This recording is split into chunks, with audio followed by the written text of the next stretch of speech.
தமிழ் நண்பர்களுக்கு வணக்கம். நான் சம்பத். என்று நாம் பார்க்க இருப்பது, பொதுவாக நமக்கு சளி பிடித்தால் அசௌகரியமாக இருக்கும் அல்லது நாம் எரிச்சல் அடைவோம். சளி பிடித்தால் மூக்கிலிருந்து நீர் வடியும், இருமல் வரும் மற்றும் தலைவலியும் ஏற்படும். அவ்வாறு சளி பிடிக்கும் போது அதிலிருந்து குணமடைவதற்கு நாம் போராட வேண்டியதே முதன்மையான காரியமாகும். ஆனால் அடுத்த முறை சளி பிடிப்பதற்கு முன்பாகவே சில உணவுகளை சாப்பிட்டால் சளி பிடிக்காமல் தப்பிக்கலாம். அந்த உணவுகள் என்னென்ன என்பதை பற்றித்தான் நாம் இன்று பார்க்க போகிறோம். வாங்க வீடியோக்குள்ள போகலாம். நாம் முதலில் பார்க்க இருப்பது தண்ணீர். சளி பிடிப்பது போல தெரிந்தவுடனே நமது உடலில் இருக்கும் கழிவுகள் மற்றும் நீர் போன்றவை சரியாக வெளியேறுகிறதா என்பதை உறுதி செய்ய வேண்டும். அவ்வாறு வெளியேறுகிறது என்றால் நமது உடல் சீராக இயங்குகிறது என்று அர்த்தம். மேலும் எந்த அளவிற்கு நாம் நோய்வாய்ப்பட்டிருக்கிறோம் என்பதை இதன் மூலம் அறிந்து கொள்ள முடியும். நாம் சரியான அளவு தண்ணீர் குடிக்க வேண்டும். மழைக்காலத்தின் காரணமாக ஏற்படும் சளியை தண்ணீர் வெளியேற்றிவிடும். மிகவும் சுத்தமாக இருக்கும் பாத்திரத்தில் இருக்கும் சுடுதண்ணீரை குடித்தால் தொண்டை வலி விரைவில் குணமடையும். அடுத்ததாக குடைமிளகாய். சளியை விரட்டுவதில் வைட்டமின் சி சத்து முக்கிய பங்கை வகிக்கிறது. நாம் நோயுற்று இருக்கும் போது ஒரு இயற்கை நோய் எதிர்ப்பு சக்தியாக வைட்டமின் சி விளங்குகிறது.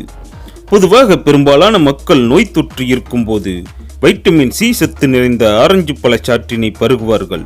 ஆனால் ஆரஞ்சு பழத்தை விட குடைமிளகாயில் வைட்டமின் சி சத்து அதிகமாக இருக்கிறது. அதாவது ஆரஞ்சு பழத்தில் இருப்பதை விட 3 மடங்கு அதிகமாக குடைமிளகாயில் இருக்கிறது. அடுத்ததாக பூண்டு. பூண்டில் ஒரு வகையான நீர்மம் இருக்கிறது. வேறு எந்த உணவுப் பொருளிலும் அந்த நீர்மம் இருக்காது. பூண்டில் உள்ள இந்த நீர்மமானது நாம் பாக்டீரியாக்கள் மற்றும் பிற நோய் கிருமிகளிடமிருந்து பாதிப்படையாமல் நம்மை காக்கிறது. ஆகவே நமக்கு சளி பிடிப்பது போல் தோன்றினால் உடனே பூண்டு பற்களை பச்சையாக சாப்பிடலாம். பூண்டின் வாசனை நம்மை நீண்ட நாள் நோயில் வைத்திருக்காது.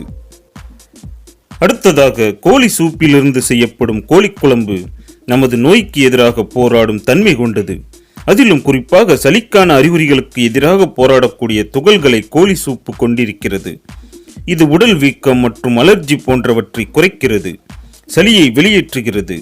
கோழிக்குழம்பில் சிஸ்டைன் என்ற அமினோ அமிலம் இருப்பதால் அதை சாப்பிடும்போது நமது மூச்சுப்பாதையில் ஏற்பட்டிருக்கும் அடைப்பு நீக்கப்பட்டு மூச்சுப்பாதை தடையின்றி தெளிவாக இருக்கும். அடுத்ததாக தேநீர். சளியை விரட்டும் சிறந்த பானம் தேநீர் தான். தேநீரில் ஆக்சிஜனேற்ற தடுப்பான்கள் இருப்பதால் அது சளிக்கான அறிகுறிகளை களைந்து நமது தொண்டையை இதமாக்குகிறது.